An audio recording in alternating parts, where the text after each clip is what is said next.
Jadi gini, syaitan itu bisa masuk ke badan manusia dengan dua jalan. Jalan yang pertama adalah yang umumnya Allah bukakan dia jalan memang, seperti hadis Nabi SAW waktu beliau lagi i'tikaf di masjid di Ramadan, sempat salah satu istri beliau datang membawakan makanan, ngobrol dengan Nabi, nyampein hajatnya, namanya Sofia binti Huyai radhiyallahu anha, salah satu istri Nabi SAW. Waktu Sofia mau pulang dari masjid menuju ke rumahnya, karena rumahnya agak jauh, yang paling dekat dengan masjid rumahnya Aisyah radhiyallahu anha. Ini Sofia agak jauh, maka Nabi SAW antar pulang.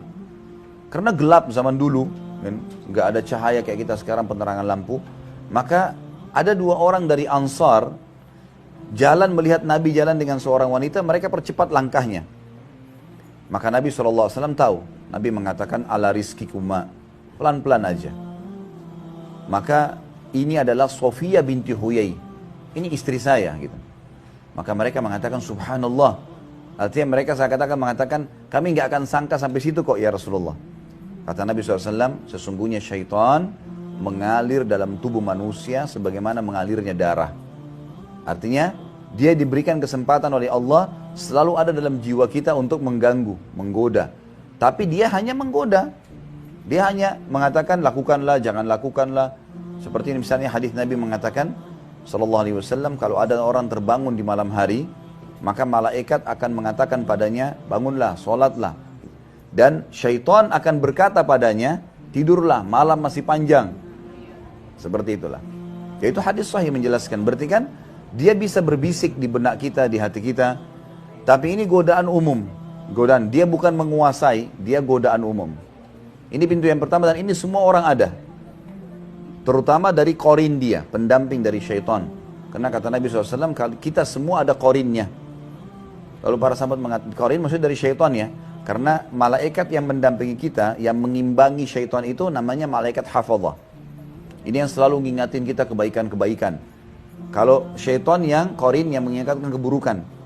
Seperti misalnya hadis Nabi SAW, kalau orang mau tidur malam hari maka malaikat pendampingnya berkata, tutuplah hidupmu dengan kebaikan-kebaikan. Jadi misal diingatkan dia program apa yang dia buat dari kebaikan di hari itu. Misal dia sholat, dia segala macam, diingatkan. Sehingga dia membuat itu program untuk besok hari. Kemudian akan datang syaitan korinnya mengatakan, tutuplah hidupmu dengan keburukan. Lalu diingatkanlah semua perbuatan maksiatnya hari itu supaya dia senang dengan itu, lalu dia ulangi lagi besok. Tinggal manusia memilih yang mana. Jadi ada pendampingnya gitu kan. Nah korin ini memang mendampingi kita. Dia selalu ada. Jadi dia selalu standby di situ, ada menggoda manusia. Bahkan korin ini bisa masuk ke dalam mimpi manusia. Seperti orang mimpi junub misalnya. Mimpi junub itu dari syaitan. Ya, jadi laki-laki sini jangan anggap prestasi itu. Ya. Orang mimpi junub. Atau misalnya juga perempuan, ada ibu-ibu atau akhwat yang mimpi berhubungan badan sama laki-laki, itu syaitan semua. Itu syaitan semua. Makanya Nabi SAW tidak pernah mimpi junub alaihi salatu wassalam. Dan insya Allah orang kalau istiqamah di jalan Allah, Allah SWT akan jaga dari itu. Jadi dia bisa mengganggu. Dia bisa mengganggu kita. Tapi sebatas gangguan, godaan. Dan caranya sederhana, tolak. Udah selesai. Kamu begini-begini, enggak, saya enggak mau. A'udzubillahi minasyaitonirrajim. Tolak saja. Syaitannya enggak bisa menjelma. Kalau kita disuruh berzina misalnya lalu menjelma, tarik celana kita atau enggak bisa. Enggak bisa buat apa-apa dia. Ini qarin tadi. Yang kedua pintunya dari sihir. Nah, kalau sihir agak berbeda. Kalau sihir ini ada batas-batas, ada sesuatu yang dia bisa menguasain di jiwa manusia itu. Jadi dia akan lebih mempengaruhi jiwa manusia karena syaitan ini dikirim dari luar oleh penyihir dan dibantu oleh si korin. Jadi mereka kayak memang mengkonspirasi untuk menyusahkan orang ini gitu. Membuat dia selalu sumpek, membuat dia jauh dari Allah. Seperti tadi kasus misalnya, jelas kamar mandi itu, kita selalu kalau masuk kamar mandi berdoa, Allahumma inni a'udzubika minal khubuthi wal khaba'ith. Ya Allah jauhkan kami dari syaitan laki-laki dan syaitan perempuan. Kata sebagian ulama, kalau orang sudah selesai hajatnya nggak boleh lama-lama di kamar mandi. Karena memang itu hajat saja, mandi atau buang air, sebab itu keluar, gitu kan.